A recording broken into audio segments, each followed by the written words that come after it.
Rebonjour.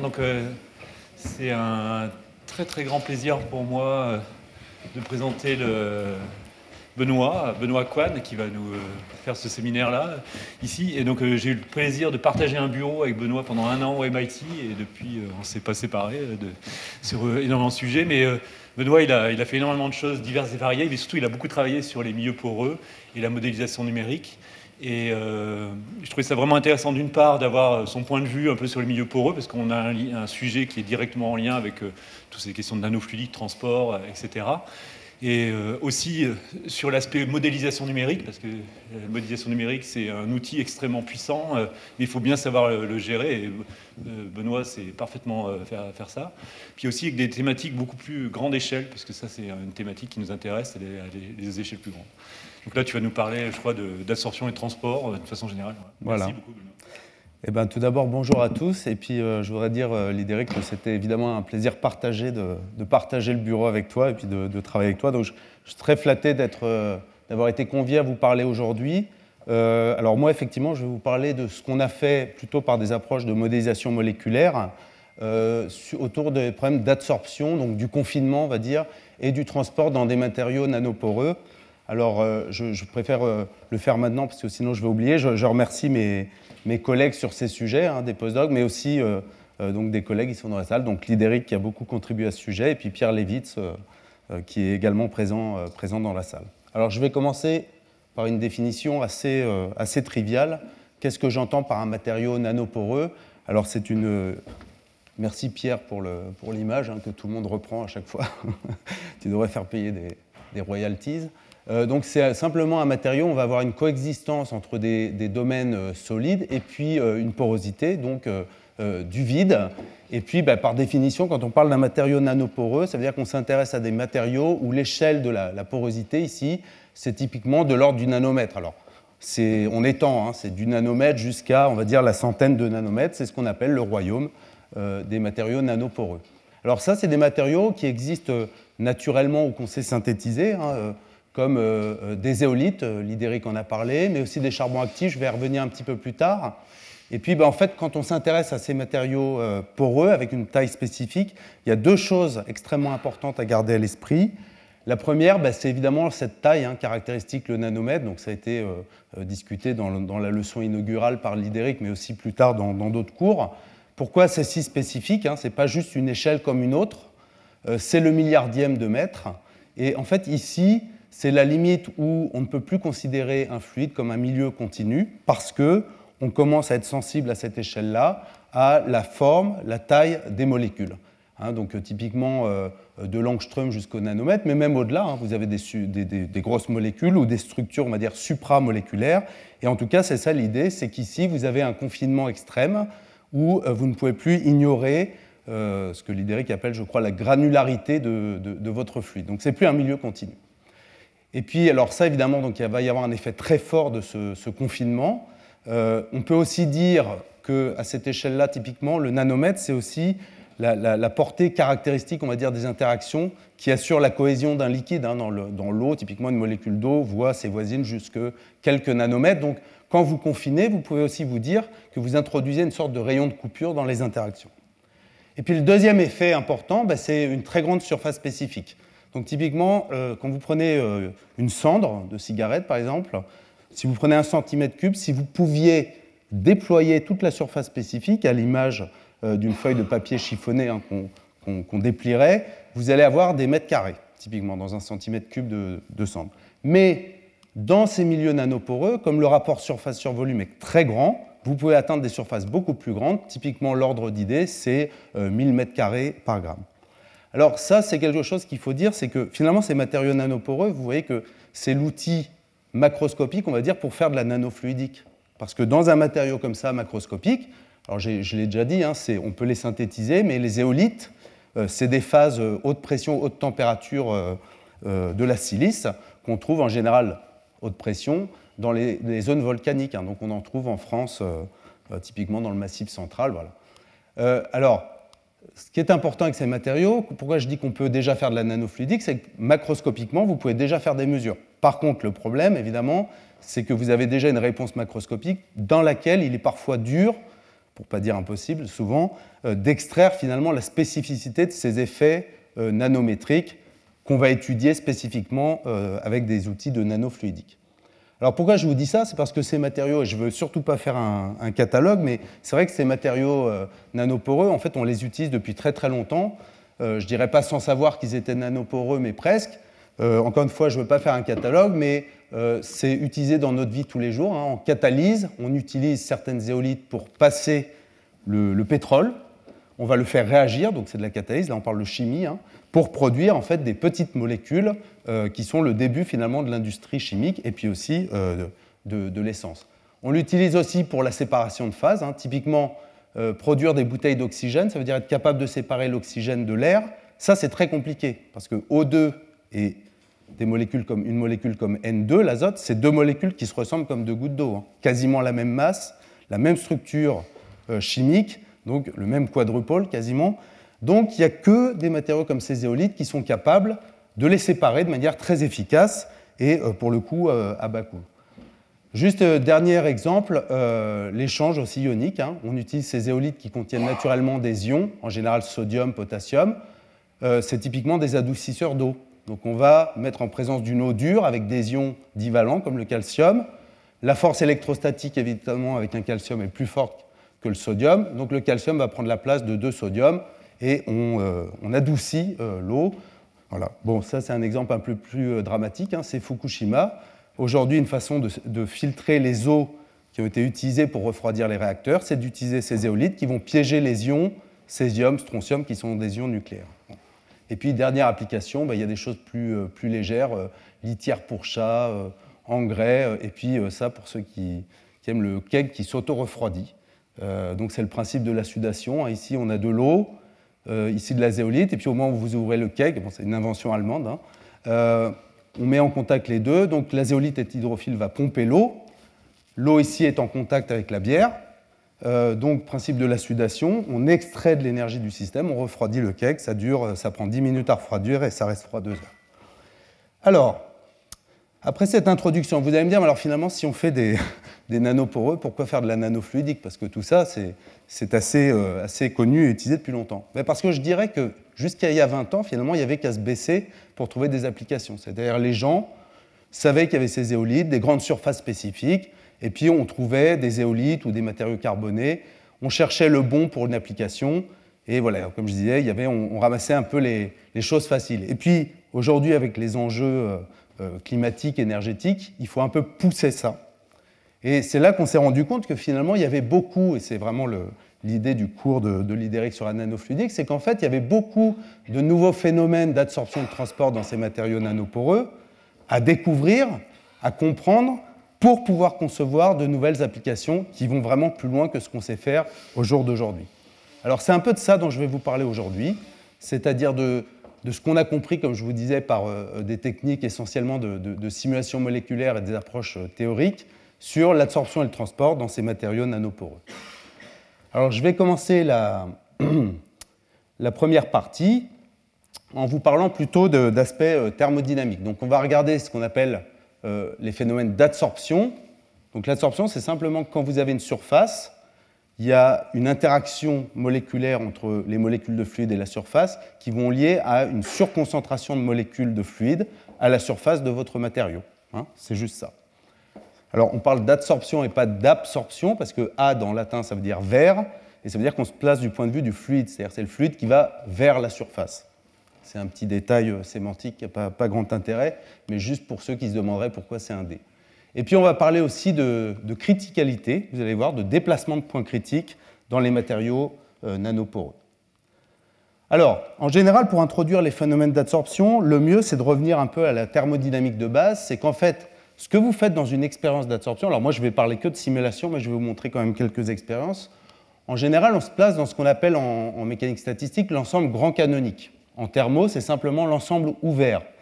Ça veut dire que votre système ici, qui va être votre matériau poreux avec un volume V constant, est en équilibre avec un réservoir de molécules infini qui impose, lui, sa température et son potentiel chimique. D'accord ? Donc vous voyez bien que c'est un système ouvert. Les molécules de fluide vont pouvoir s'échanger entre le réservoir et le matériau. Alors, juste un petit détail, en général, expérimentalement, en fait, on trace plutôt tous ces phénomènes, non pas en fonction du potentiel chimique, mais en fonction de la pression de gaz. Mais simplement, quand vous avez un fluide, si vous imposez son potentiel chimique et sa température, alors vous fixez aussi sa pression. D'accord ? C'est juste qu'expérimentalement, on peut plus facilement, enfin, on impose plus facilement une pression de gaz qu'un potentiel chimique, mais gardez ça en tête. En fait, d'un point de vue thermo, ce que vous imposez, ça n'est pas une pression, c'est un potentiel chimique. Alors, qu'est-ce qu'on mesure ? Eh bien, on mesure typiquement la variable conjuguée du potentiel chimique en thermodynamique, qui est le nombre de molécules dans votre système. D'accord ? Et c'est ce que je vous montre ici. On va mesurer le nombre de molécules dans le matériau en fonction de la pression de gaz P. Encore une fois, comme je viens de le dire, ça pourrait être ici un potentiel chimique. Et alors P0 ici, c'est simplement la pression de vapeur saturante. C'est-à-dire c'est la pression à laquelle vous allez, sans confinement, dans des conditions non confinées, transformer tout votre gaz en liquide. D'accord ? Donc c'est le point de transition gaz liquide à cette température-là. Et en général, ce qu'on voit, c'est ça, c'est-à-dire qu'à basse pression, on absorbe très rapidement, vous voyez, avec la pression. Donc là, ce que vous êtes en train de faire, c'est de former ici une monocouche donc de fluide adsorbé à la surface de votre matériau. Puis, à peu près autour du point bleu, là, quand vous continuez d'augmenter la pression, vous voyez qu'on augmente la quantité adsorbée, mais avec une pente plus faible. Et ça, c'est simplement dû au fait qu'au-delà de la monocouche, vous êtes plus loin de la paroi, et donc les interactions moléculaires sont plus fortes, elles décroissent avec la distance. Donc, il faut en gros augmenter plus la pression pour continuer d'adsorber des molécules.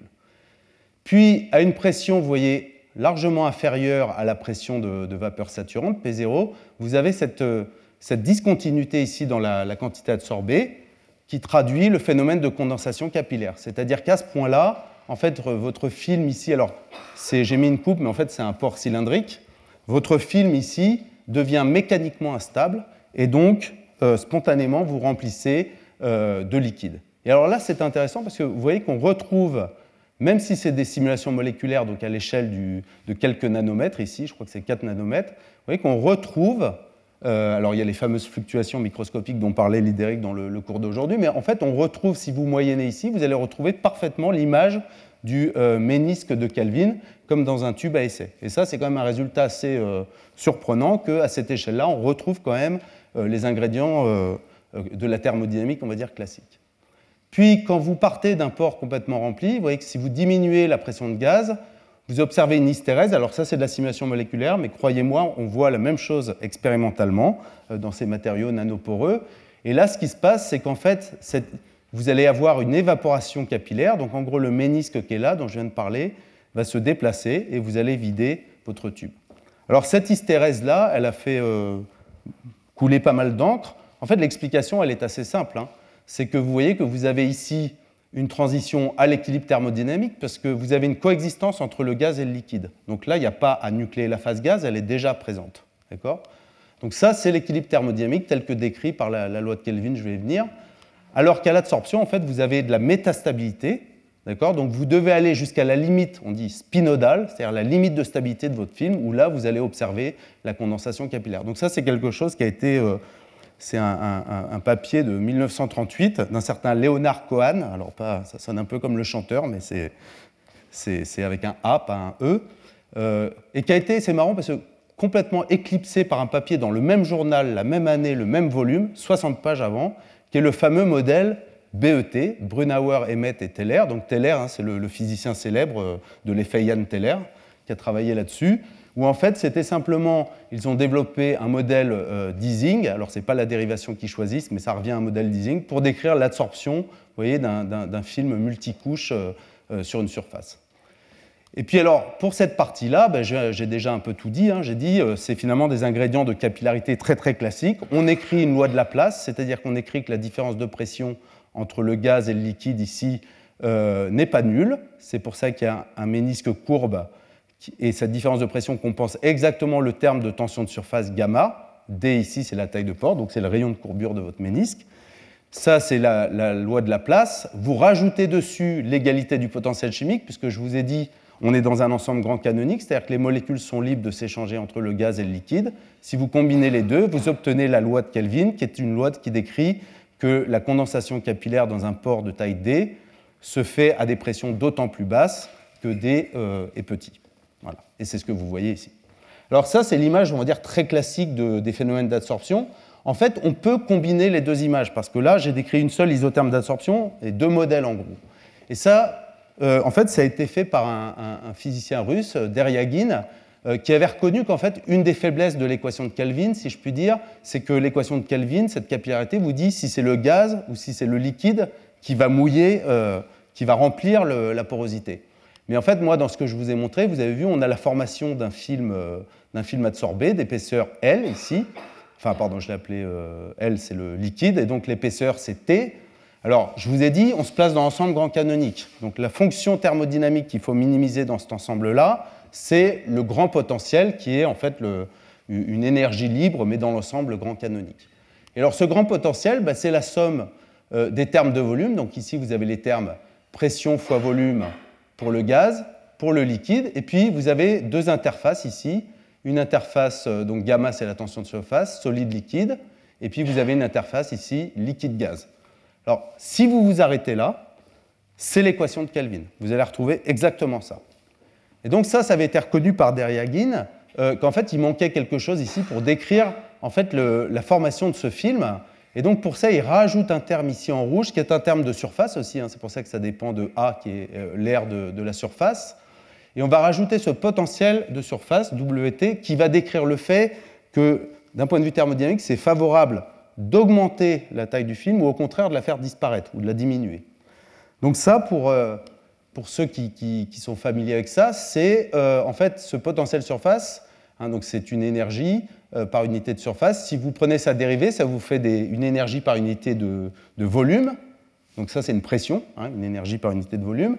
Et donc cette pression-là, la dérivée, c'est ce qu'on appelle la pression de disjonction. Alors on sait que selon son signe, elle peut être disjointe, c'est-à-dire disjoindre, elle va avoir tendance à séparer l'interface solide-liquide de liquide-gaz, donc elle va avoir tendance à faire croître le film adsorbé, ou au contraire, elle peut avoir l'effet, selon son signe, de faire disparaître cette interface. D'accord ?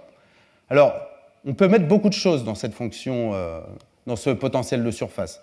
En général, on se dit, les interactions qui sont responsables de l'absorption, c'est des interactions dispersives qui décroissent avec la distance en 1 sur R6. Si vous intégrez ces interactions 1 sur R6 entre deux plans, ça vous donne du 1 sur une distance au carré. Donc c'est pour ça que vous verrez beaucoup de potentiel de surface en 1 sur la distance au carré. Ça, c'est l'image qu'on n'a que des interactions dispersives. En fait, en pratique, il y a beaucoup d'interactions. Par exemple, si vous mettez de l'eau sur une surface minérale, vous allez avoir des interactions entre les dipôles, les OH de surface, qui fait qu'en pratique, c'est souvent... Alors, ce n'est pas seulement que c'est plus facile ou plus réaliste, mais je vais dire une chose sur pourquoi c'est un bon choix, on va dire. En fait, on peut prendre de manière un peu générique une fonction simplement qui décroît exponentiellement avec l'épaisseur. Évidemment, à des distances infinies, les deux interfaces ici ne se voient plus. D'accord ? Alors, pourquoi c'est un bon choix ? C'est parce qu'en fait, le préfacteur ici, on le connaît exactement. Il y a une limite qui l'impose. C'est qu'en fait, ça doit être ici ce qu'on appelle le paramètre d'étalement, qui est en gros la différence des termes de tension de surface entre solide-gaz et les deux autres, c'est-à-dire solide-gaz moins solide-liquide et liquide-gaz. Et pourquoi je dis que c'est un bon choix ? C'est parce que quand l'épaisseur du film adsorbé ici va disparaître, ce choix-là, donc ce terme-là va devenir à l'intérieur de l'exponentielle c'est 0, donc ça devient 1. Et ce choix-là vous permet de retrouver les deux situations où vous êtes complètement mouillé par le gaz ou complètement mouillé par le liquide. C'est pour ça que je dis que c'est un bon choix, pas seulement parce que ça marche bien, quoi. Alors, ce qu'on va faire ici, c'est donc, je vous ai montré déjà des isothermes d'adsorption qu'on avait simulés.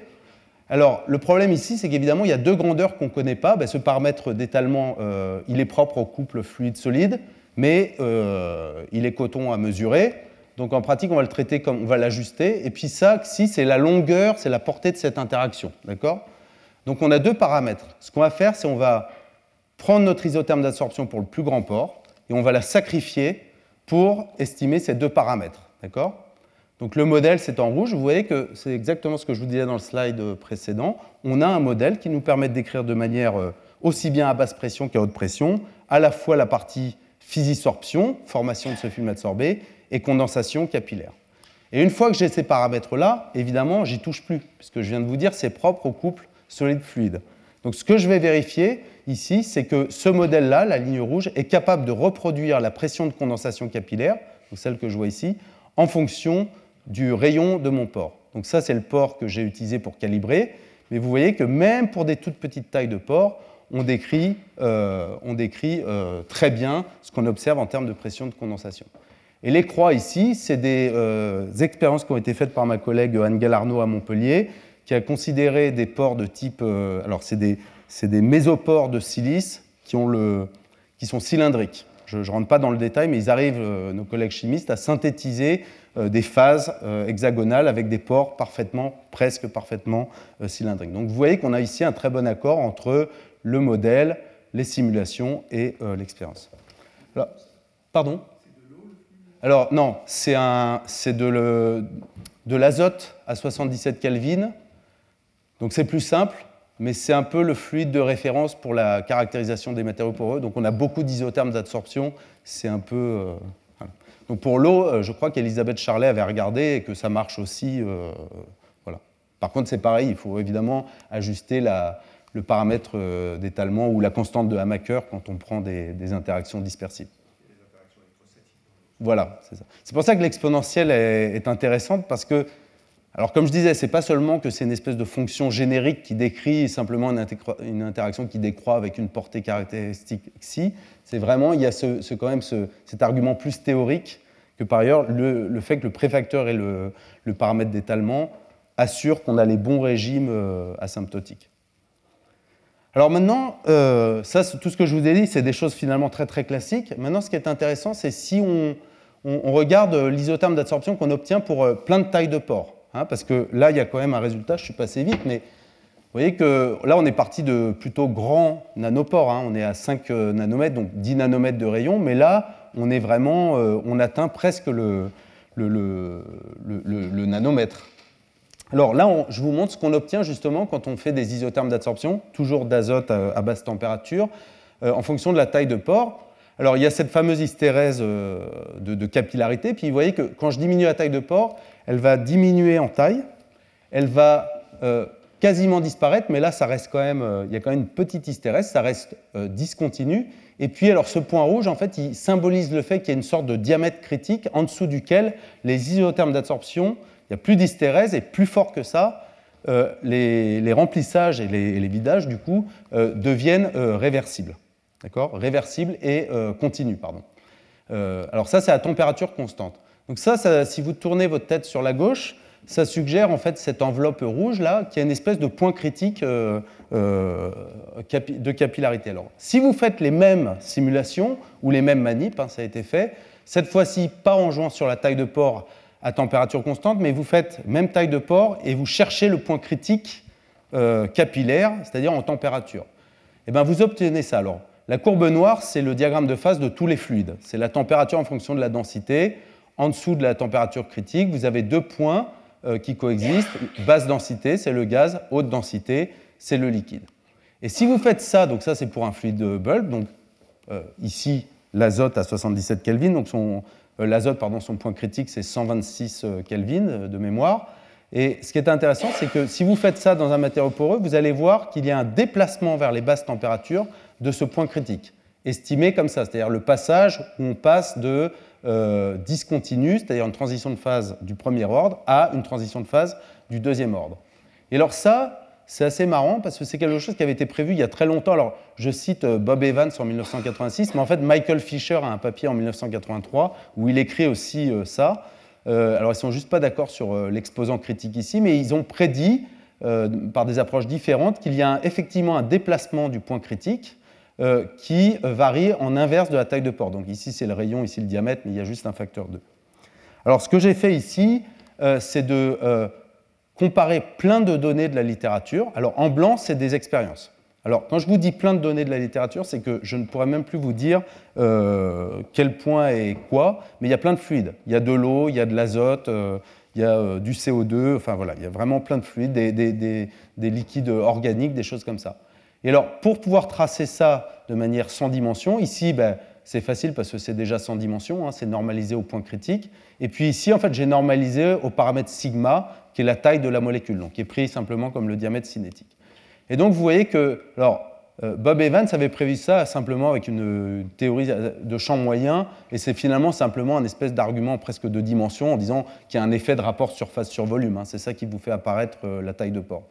Mais alors ce qui est intéressant, c'est que vous voyez, malgré l'utilisation de plein de fluides, plein de matériaux poreux, on a effectivement un comportement linéaire entre les deux. Et puis alors en rouge, ben, c'est pareil, sauf que là, c'est des données de simulation moléculaire.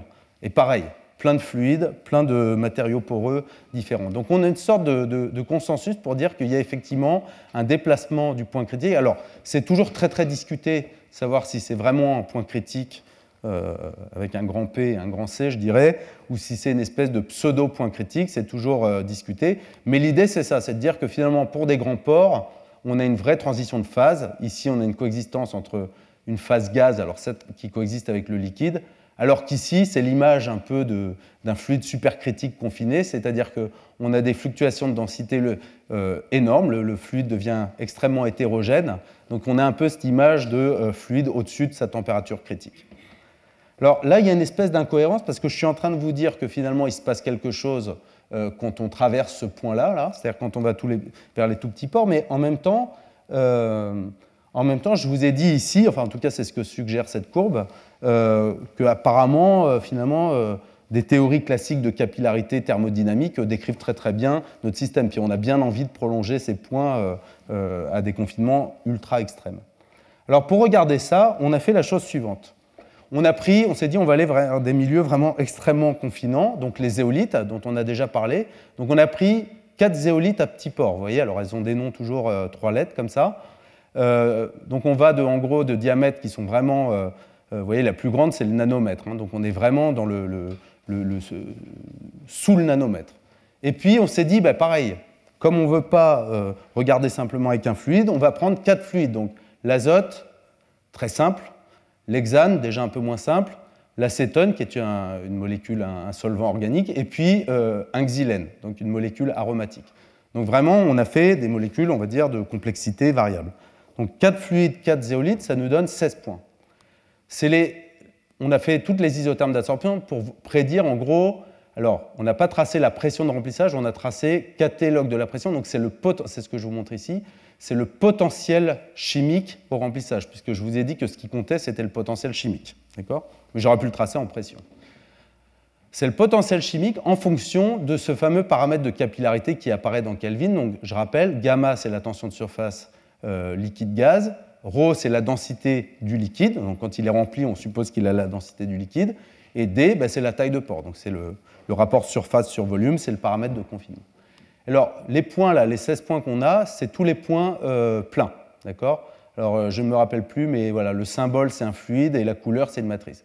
Ce qui est important ici, c'est que vous voyez qu'on a une relation linéaire qui suggère qu'on a effectivement ce qu'on a appelé une sorte de capillarité réminiscente. C'est-à-dire qu'on est en dessous de ce diamètre critique. On ne peut plus vraiment parler normalement de remplissage, de transition de phase du premier ordre, mais on a encore, quantitativement en tout cas, une sorte de capillarité réminiscente. Pour vérifier que, ça c'était des simulations moléculaires, pour vérifier que ce qu'on racontait avait du sens, on a pris plein de données de la littérature encore, donc là ça va être tous les symboles ouverts. Donc à chaque fois, c'est encore une fois des zéolithes, et puis là on a, vous voyez, du propane, du CO, O2, cyclohexane, pentane, et puis celui-là je ne sais plus son nom, c'est un solvant compliqué. Et alors vous voyez qu'on a une sorte effectivement les expériences confirment, en tout cas ce qu'on a pu trouver dans la littérature, qu'on a quelque chose où le potentiel chimique du remplissage est vraiment piloté par ce paramètre de capillarité. Alors pour essayer de comprendre ça, on est revenu à ce modèle de Deryagin que je vous ai montré, puis on l'a poussé un peu dans ses derniers retranchements. C'est-à-dire que si vous minimisez ce grand potentiel pour avoir la pression, là c'est encore une fois c'est le potentiel chimique de remplissage, vous obtenez cette équation. Donc, ce deuxième terme, si vous l'oubliez, vous voyez que simplement, ici, vous retrouvez la loi de Kelvin, finalement, le paramètre de capillarité. Et puis, comme vous avez ce terme de potentiel de surface, vous avez aussi un terme d'interaction de surface. Donc, je rappelle que si c'est la portée de ces interactions, T, c'est l'épaisseur du film adsorbé au moment où vous remplissez votre matériau, d'accord ? Parce que là, c'est vraiment le point où on remplit. Et puis, D, c'est la taille de pore. Et alors, ça vous suggère qu'effectivement, vous avez quand même un paramètre de capillarité, mais quid de ce terme? C'est-à-dire qu'il n'y a aucune raison a priori que ce terme ne joue pas un rôle prépondérant. C'est même plutôt l'inverse qu'on attend. Alors ce qu'on a fait, c'est on a fait simplement ce modèle-là, et on a tracé, vous voyez ici, donc c'est la taille de pore, hein, qui va jusqu'à vraiment des tout petits pores. Et là, c'est l'épaisseur du film absorbé à ce point où vous remplissez. Alors, pour les très très très très grands pores, évidemment, on va retrouver que quand le pore est très grand, l'épaisseur du film absorbé ici au remplissage est négligeable, et donc là, vous allez retrouver simplement votre loi de Kelvin. Quand le pore devient plus petit, le film absorbé ici là, croît, et puis vous voyez, il y a un optimum ici, c'est-à-dire que là, votre film absorbé rapporté à la taille de pore, il est maximum. Vous êtes entre 1 et 2 nanomètres.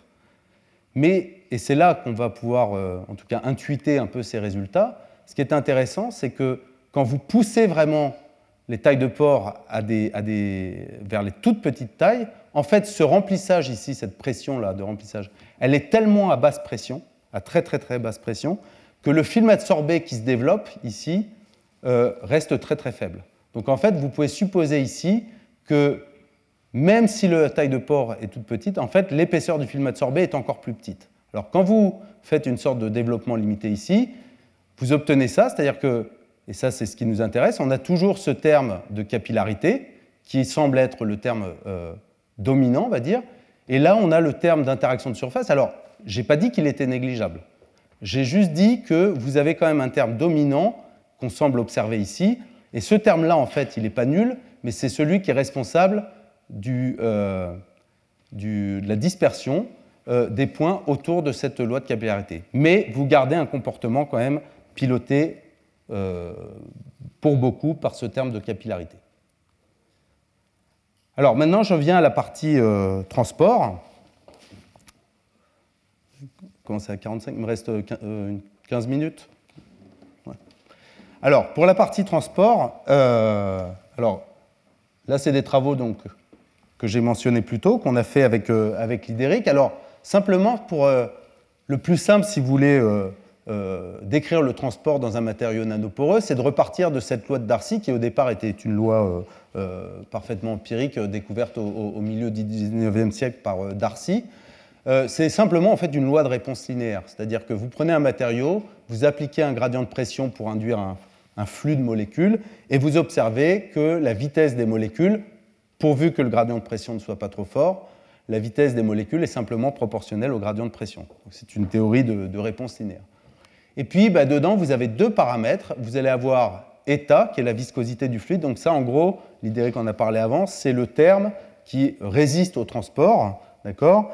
Alors que K, c'est en général, on suppose que c'est un paramètre qui est propre aux matériaux. En tout cas, l'image classique dans la science des matériaux poreux, c'est de dire K, c'est une grandeur propre aux matériaux. C'est en gros, alors si vous regardez les unités, c'est des mètres carrés. Hein. Donc l'idée, si vous comparez l'équation de Darcy à un flux de Poiseuille, en fait, vous allez retrouver que K, c'était typiquement lié à la taille de pore au carré. Donc c'est une surface par laquelle, en fait, on conduit notre matériau. Bon. Et puis, il y a évidemment un terme géométrique, mais voilà. Mais en tout cas, c'est ça l'idée, c'est que ça, c'est en mètres carrés. Alors ça, c'est l'image un peu classique du transport dans les matériaux poreux.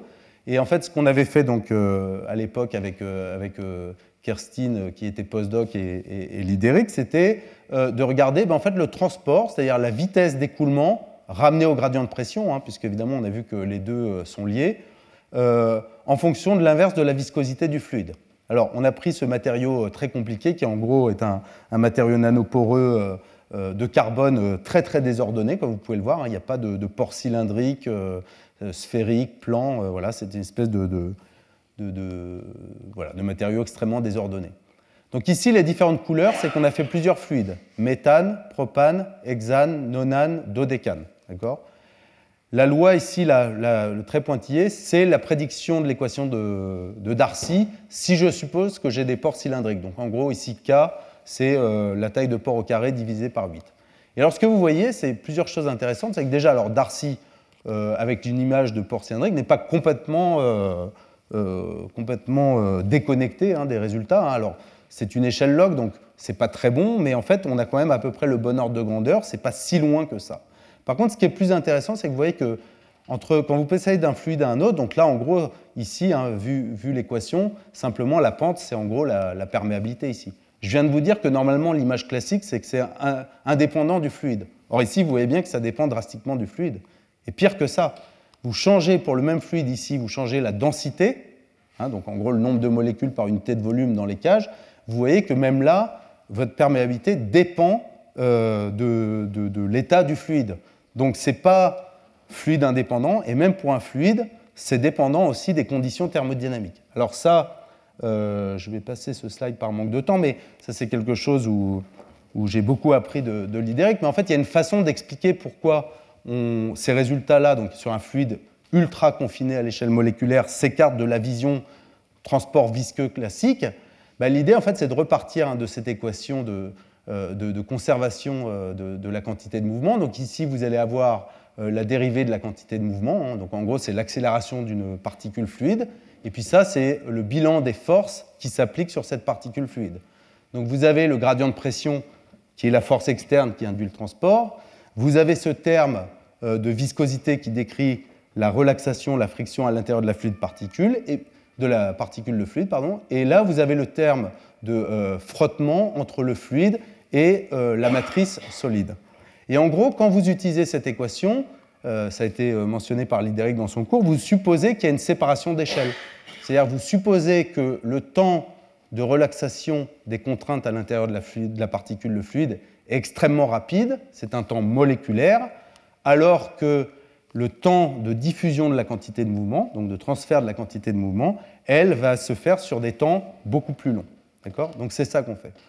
Alors quand vous faites ça, c'est là où j'ai sauté le slide d'avant, mais en gros, pour ce terme ici, on sait que alors la viscosité, c'est dans le formalisme Green-Kubo, c'est lié à l'intégrale de l'autocorrélateur temporel des contraintes. Voilà, donc la contrainte sur la particule à un instant t égale 0, un temps t plus tard. Mais en gros, ça dépend du fluide, ça dépend de la température, de la densité, mais enfin l'ordre d'idée, comme on a dit, c'est quelque chose de moléculaire. Donc typiquement, le temps caractéristique, c'est la picoseconde, donc 10-12 secondes. En revanche, et c'est là où j'aurais peut-être pas dû sauter le slide d'avant, c'est qu'on sait que le temps caractéristique ici de diffusion de la quantité de mouvement, lui, ça va dépendre sur quelle échelle on regarde. Évidemment, si on regarde sur des échelles très grandes, ça prend plus de temps. Donc là, ça veut dire que ça va dépendre du vecteur d'onde, k, donc c'est l'inverse d'une distance en gros, sur laquelle je regarde ça. Alors, dans un fluide, dans un macropore, par exemple un pore très très grand, je regarde des transferts de quantité de mouvement sur des vecteurs k tout petits, c'est-à-dire des très grandes distances. Donc là, ça veut dire que ce terme-là, comme k est petit, c'est-à-dire que le temps ici est beaucoup plus grand que le temps de relaxation moléculaire. Donc je suis pile poil dans l'hypothèse que je suppose en utilisant cette équation. En revanche, si je m'intéresse à des tout petits pores, ça veut dire que je vais regarder de la diffusion de quantité de mouvement sur des grandeurs typiquement de L égale 1 nanomètre, c'est-à-dire que K maintenant est très grand. Et donc ça veut dire que je n'ai plus cette séparation d'échelle. Je ne peux plus supposer que le temps caractéristique de diffusion de la quantité de mouvement est très grand devant le temps de relaxation moléculaire. Donc ça, c'est pour vous expliquer pourquoi on va avoir ces comportements non visqueux avec des effets mémoire qui ont été cités dans le cours aujourd'hui. Alors ça veut dire quoi ? Alors cette croix rouge, là, elle est un peu violente, parce que je ne suis pas en train de vous dire que je ne peux plus utiliser Darcy, puisque je vous ai dit moi-même qu'en général, la relation linéaire entre la vitesse et le gradient de pression, c'est quelque chose qui marche. En fait, c'est même curieux, mais enfin, c'est pas curieux, c'est que dans les matériaux nanoporeux, ça marche même très très bien, parce que la friction entre le solide et le fluide ralentisse tellement le fluide qu'on reste très longtemps dans des régimes, en fait, dans des régimes linéaires. Par contre, la croix, en fait, c'est plutôt pour vous dire que c'est la séparation entre une perméabilité qui serait quelque chose de propre au solide et de la viscosité qui est quelque chose de propre au fluide. C'est ça plutôt que je vais abandonner. Donc là, je vais, au lieu d'utiliser petit k sur état, je vais remplacer tout ça par une grande constante qui s'appelle un grand K, que j'appelle la perméance. Et ça, pareil, alors ça a été mentionné par Lidéric, mais en fait, on peut montrer que cette perméance, c'est directement relié au coefficient de diffusion collectif. Celui dont on a parlé beaucoup dans le cours aujourd'hui. Ce coefficient de diffusion collective, en fait, il se trouve qu'en mécanique statistique, on sait l'exprimer à partir des corrélations sur les vitesses. Donc en gros, le coefficient de diffusion collective, c'est le coefficient de diffusion self, c'est-à-dire vous regardez une molécule qui se déplace, alors elle est avec les autres molécules, mais vous l'étiquetez, c'est comme si vous regardez la diffusion de cette molécule-là, donc c'est l'autodiffusion. Mais pour le collectif, vous avez aussi des termes croisés, vous voyez, qui font intervenir les corrélations entre les vitesses de la molécule I à l'instant t égale 0 et les vitesses de la molécule J à un instant t plus tard. Donc ça, c'est ce qu'on va appeler les effets collectifs, les corrélations. D'accord ? Alors, ce qu'on avait vu avec l'idéric, c'est... Alors, l'échelle logarithme, je dois dire, nous aide un peu aussi avec ça, mais c'est qu'on avait tracé le coefficient de diffusion collectif des zéros en fonction du coefficient de diffusion self. Et en fait, ce qu'on avait vu, c'est qu'en tout cas, au premier ordre, vous voyez qu'on a toujours nos fluides de plus en plus gros, qu'en fait, on peut supposer que ces termes-là, en fait, ils sont, alors pas négligeables, mais du deuxième ordre, on va dire. Et l'image, elle est assez simple. C'est de dire que quand vous prenez une nanocavité, surtout quand vous mettez des gros fluides, comme ça, le dodécane, en fait, vous mettez typiquement une molécule dans la cage. Donc les effets collectifs, en fait, ils sont très faibles. Et j'en prends pour preuve que vous voyez que cet écart à la bisectrice, c'est-à-dire D0 égale DS, devient plus marqué, vous avez vu, quand on va vers les plus petites molécules. Parce que quand on a une plus petite molécule comme le méthane, cette fois-ci, on en met 3 ou 4 dans la cavité. Donc on ne peut plus complètement négliger ces effets collectifs. Néanmoins, c'est ce qu'on a fait. On a dit au premier ordre, voilà, on peut quand même supposer qu'on est essentiellement piloté par la diffusion self. Et alors pourquoi ça c'est intéressant? C'est parce que en fait c'est beaucoup plus simple, on a beaucoup plus de modèles théoriques pour décrire la diffusion, l'autodiffusion, que la diffusion collective. Alors là, je raconte évidemment l'histoire de manière un peu accélérée, mais on a testé plusieurs choses, mais en fait on s'est aperçu que simplement une théorie de volume libre marchait assez bien. Donc la théorie de volume libre, hein, je ne fais pas la dérivation ici, mais ça, ce n'est pas une équation empirique, hein, c'est quelque chose qui se dérive, qui a été dérivé par Cohen et Turnbull en, je crois que c'est 1959, pour expliquer la diffusion dans des verres ou dans des liquides. Et alors c'est une théorie assez... les hypothèses sont assez simples. C'est de dire, voilà, vous avez un fluide confiné, alors ça n'avait pas été écrit à l'époque hein, pour un fluide confiné, mais l'idée c'est de dire que la diffusion d'une molécule ici, que j'ai identifiée en bleu, donc un propane, 3 sites carbonés, va diffuser quand elle va trouver autour d'elle une cavité d'une taille suffisante pour diffuser par saut, si vous voulez. Et alors, en gros, ce que vous dit cette équation, c'est que quand vous avez n molécules dans le milieu, eh ben, son coefficient de diffusion de ces n molécules, ça va être celui d'une molécule, alors 0 c'est pour dire quand n tend vers 0, c'est-à-dire à une dilution infinie. Donc il faut imaginer que ça c'est le coefficient de diffusion d'une molécule unique, d'accord ? Donc cette partie-là inclut déjà beaucoup de physique, hein, parce qu'il y a toute la partie interaction moléculaire, tortuosité du réseau. Mais en tout cas, voilà, il y a ce paramètre-là. Et puis, cette exponentielle ici, en fait, va vous décrire l'effet du remplissage et donc de la densité des molécules sur cette diffusion. Et en gros, vous payez, quand vous remplissez, vous mettez plus de molécules dans la matrice, vous payez le prix 2 fois. La première, c'est que le volume libre accessible pour la diffusion, donc ce qui est symbolisé par ces petites cavités ici, va diminuer, évidemment. Vous en avez de moins puisque vous remplissez avec votre matériau. Donc quand ce terme-là diminue, vous voyez que le terme ici dans l'exponentielle devient plus grand, avec un moins devant, donc votre coefficient de diffusion, il se casse la figure. Mais il y a un deuxième effet, c'est qu'en plus, ici, c'est le volume occupé par votre fluide. Donc quand vous remplissez votre matrice, vous augmentez n, de fait, ce volume-là occupé par le fluide augmente aussi directement, on va dire linéairement, avec le nombre de molécules absorbées, ce que j'ai mis ici. Donc en gros, c'est pour ça que je dis que vous payez le prix 2 fois, parce que non seulement il y a moins de cavités, mais en plus, en gros, il y a plus de monde. Et alors ça, pourquoi c'est intéressant? Parce que, alors, non seulement ça reproduit assez bien les données, mais en plus, c'est que l'avantage d'un point de vue expérimental, c'est que ce volume occupé ici par le fluide, il est directement corrélé à ce que vous perdez comme volume de cavité. Hein. En gros, le fluide que vous mettez, il enlève autant de volume libre. Et ça, ce qui est intéressant, c'est que c'est directement lié à ce qu'on appelle l'isotherme d'absorption, que j'ai décrite plus tôt, c'est-à-dire le nombre de molécules dans votre système. Donc en gros, si vous faites des mesures d'absorption, vous avez l'isotherme d'absorption, vous êtes a priori capable de décrire l'impact que ce coefficient thermodynamique va avoir sur votre coefficient de diffusion. Alors, je manque de temps, donc je vais un peu vite, mais en gros, ici, on avait mesuré donc, cette fameuse perméance dont j'ai parlé avant. Je vous rappelle qu'on a supposé, on a négligé les effets collectifs, donc on dit c'est directement le coefficient de diffusion self, et vous voyez que quand on décrit les coefficients de diffusion donc, pour nos 5 fluides, Alors encore une fois, je vous rappelle que parfois il y a plusieurs couleurs, même à chaque fois, c'est parce qu'on a regardé plusieurs densités. Et vous voyez qu'on décrit avec ce modèle de théorie de volume libre, c'est la courbe pointillée, parfaitement la diminution de cette perméance avec ce paramètre de volume libre. Alors, je ne vais pas avoir le temps d'aller jusqu'au bout, mais je voudrais quand même mentionner, il me reste quelques minutes, je voudrais quand même mentionner un peu la suite qu'on a donnée à ce travail. C'est-à-dire que là, alors c'est très intéressant parce qu'on a une théorie, on va dire, microscopique pour expliquer notre coefficient de diffusion self, autodiffusion, pardon. Alors, c'est intéressant, mais évidemment, quand vous regardez les milieux poreux réels, en général, c'est des milieux poreux multi-échelles. C'est-à-dire que là, en fait, on regarde un bout de la porosité avec une porosité certes très désordonnée, mais qui est une porosité homogène. Donc là, on est en train de regarder un coefficient de diffusion sur un système, un milieu homogène. Or, comme je viens de vous le dire, la plupart des matériaux poreux sont multi-échelles, c'est-à-dire que vous allez avoir un désordre en domaine de taille de pore, et ça, c'est un des problèmes, on va dire, les plus compliqués à traiter dans ce domaine-là où on cherche à regarder le transport macroscopique dans des milieux poreux, encore une fois, qu'ils soient naturels ou fabriqués par un être humain, ce n'est pas vraiment le problème ici. Alors ça, c'est quelque chose, cette fois-ci, c'est Pierre Levitz qui m'a initié à ces approches-là. Hein. C'est pour l'essentiel lui qui a tout fait d'ailleurs dans ce travail.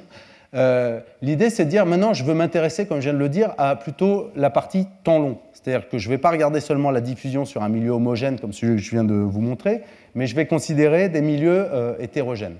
Donc, là, on va utiliser le formalisme qu'on appelle le mouvement brownien intermittent. En fait, l'idée de départ, elle est assez simple. C'est plutôt l'aspect, on va dire, formel et mathématique qui rend les choses assez compliquées. Parce que l'idée de départ, c'est de dire simplement que finalement, je peux décrire la trajectoire au temps long de mes molécules comme une succession, d'où le mot intermittence, de domaines où la molécule va être dans non adsorbé, donc on va dire dans le liquide non confiné, puis va rester un certain temps ici en orange, vous voyez, adsorbé, puis va se désorber à nouveau, va revenir à la surface, etc. Donc on a une intermittence entre des domaines d'adsorption et des domaines dits de relocalisation.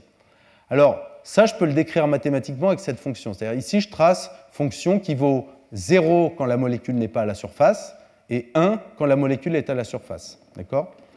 Alors, vous voyez que dans ces fonctions I de t, il y a toute la dynamique au temps long, et au temps court d'ailleurs, encodée dans ces fonctions-là. D'accord ? C'est-à-dire qu'en théorie, dans ce signal-là, j'ai toute l'info qu'il me faut. Notamment si je regarde l'autocorrélateur, c'est-à-dire ça, c'est la probabilité que la fonction I valant une certaine valeur au temps t égale 0, quelle est la probabilité qu'elle vale une autre valeur à un instant t plus tard. Donc c'est là-dessus qu'on va travailler. C'est-à-dire qu'on va essayer d'estimer ces fonctions-là, notamment la transformée de Fourier, donc qui va en gros me donner les fréquences de passage entre adsorption et délocalisation. Et encore une fois, au temps long, finalement, j'ai besoin que de ça pour décrire ma trajectoire sur des temps et des échelles macroscopiques. Donc, pour ça, je ne rentre pas trop dans le détail, mais en gros, ce qu'il faut qu'on soit capable d'estimer, c'est ce qu'on appelle ici ces fonctions de premier passage. Donc, en gros, la fonction de premier passage A, ici, c'est de dire, étant adsorbé, quelle est la probabilité qu'un temps t plus tard, je désorbe. Et l'autre, c'est un peu son complémentaire, c'est étant désorbé, quelle est la probabilité qu'un temps t plus tard, je m'adsorbe à la surface. D'accord ? Et donc, c'est ça qu'on va faire. Alors, je ne vais pas avoir le temps de montrer tout ce qu'on a fait, mais je vais montrer le cas un peu canonique qu'on avait commencé à regarder vous voyez, c'est un pore ici, alors non, vous ne le voyez pas vraiment, mais c'est un pore de silice, donc hydroxylé, avec des interactions assez fortes, et là, c'est rempli d'eau, donc c'est un pore plan. Et alors, ce qu'on a fait, c'est on va utiliser de la dynamique moléculaire pour estimer justement ces fonctions de premier passage, donc en orange pour l'adsorption et en bleu pour la relocalisation. Ça, c'est bien parce que c'est des fonctions qui vont, avec la dynamique moléculaire, qui va sonder typiquement de l'ordre de jusqu'à 10-100 nanosecondes, vous pouvez avoir une très très bonne statistique sur ces fonctions de premier passage. Et puis une fois que vous avez ça, vous allez mettre, je reviens un slide en arrière, vous allez mettre ça dans ce formalisme, hein, puisque donc ici c'est les transformés de Fourier de ces fonctions de premier passage, vous avez tout, pour prédire, comme je disais, donc cette transformée de Fourier qui vous donne en gros le spectre en fréquence de passage entre phase adsorbée, phase désorbée, etc. Alors, qu'est-ce qu'on obtient? En rouge, c'est le modèle, d'accord? Donc, c'est ce mouvement brownien intermittent dans lequel on a utilisé les fonctions de premier passage telles qu'estimées par dynamique moléculaire. Et tous les points, les cercles gris ici, c'est les résultats directs de simulation moléculaire. Donc, en général, la simulation moléculaire, comme je vous ai dit, on va de l'ordre on va jusqu'à 100 nanosecondes. Hein. Donc ici, c'est en mégahertz, donc ça veut dire que là, vous êtes à la picoseconde, d'accord, puisque ça fait 10 puissance 12 hertz, donc picoseconde. Et ici, vous êtes à la nanoseconde. Donc on va dire que typiquement, en général, la simulation moléculaire, on s'arrête là. Voilà, on n'est pas capable d'aller à des fréquences beaucoup plus basses. Alors ce qui est intéressant ici, c'est que vous voyez que pour les hautes fréquences, donc les temps très courts, en fait, on a un accord, même si le modèle de mouvement brownien intermittent et on utilise les fonctions de premier passage mesurées par simulation moléculaire, on a un écart qui est assez significatif. Pourquoi? Parce que ici, votre dynamique, elle est essentiellement moléculaire. Il n'y a pas de mouvement brownien à ces échelles-là. Donc on ne s'attend pas du tout à ce que ça marche ici. Ce n'est pas un échec, c'est attendu. Par contre, ce qui est intéressant, c'est dès que vous sortez, alors vous voyez ici, j'ai dit un picoseconde, 10 picosecondes, 100 picosecondes, même je dirais déjà, alors je ne suis pas en phase donc j'ai du mal à dire, mais je dirais qu'en tout cas à 100 picosecondes, déjà vous êtes tranquille. C'est-à-dire que vous avez déjà cette intermittence, ce côté brownien qui est parfaitement installé. Et alors pourquoi c'est intéressant? Parce que là, j'ai arrêté ici à 10 MHz, mais évidemment, une fois que vous avez le bon comportement, vous pouvez extrapoler ça à des fréquences beaucoup plus basses et donc des temps, on va dire, réellement macroscopiques. Voilà. Et donc, voilà, je vois que je manque de temps, donc je vais devoir zapper cette partie-là. Alors, juste pour conclure, voilà, le but de ma présentation aujourd'hui, c'était de vous montrer qu'en fait, on a des modèles physiques finalement assez simples pour décrire à la fois les phénomènes d'absorption et de transport à l'aide de paramètres qui sont finalement accessibles assez facilement. Par exemple, quand je vous ai dit il nous faut des isothermes d'absorption ou des choses comme ça, c'est des choses qu'on peut obtenir de manière très routine. Alors après, voilà, on a vu que pour l'absorption dans les matériaux nanoporeux, finalement, il y a une vision assez classique. J'ai utilisé que des ingrédients de thermodynamique macroscopique très très classiques. Peut-être que la seule chose vraiment où il y a une nouveauté de ce point de vue-là, c'est ce que j'ai appelé ce déplacement, en tout cas apparent, du point critique du fluide. Encore une fois, je mets un bémol parce que c'est toujours discuté de savoir si c'est un vrai point critique ou pas.